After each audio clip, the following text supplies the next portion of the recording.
કે આજે આપણો જે અમદાવાદમાં પ્રોગ્રામ થવાનો હતો, એ અમુક કારણોસર આપણે પોસ્ટપોન કરવો પડ્યો છે, જે થશે હવે 14મી ઓક્ટોબરે. એનું કારણ હું તમને કહું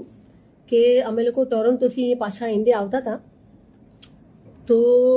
મારી અને મારી ફ્રેન્ડ અમે અલગ ફ્લાઇટમાં હતા, એટલે અમે લોકો ગઈકાલ સાંજે પહોંચી ગયા. પણ અમારી આખી ટીમ જે છે 14 જણાની, એ લોકો એર ફ્રાન્સમાં આવતા હતા અને પેરિસમાં એ લોકોનો હોલ્ટ હતો, અને પેરિસથી એ લોકોની ફ્લાઇટ નીકળી આવવા માટે બોમ્બે, પણ અને ત્યાં પેલું આપણું ઈરાન અને ઇઝરાયલનું જે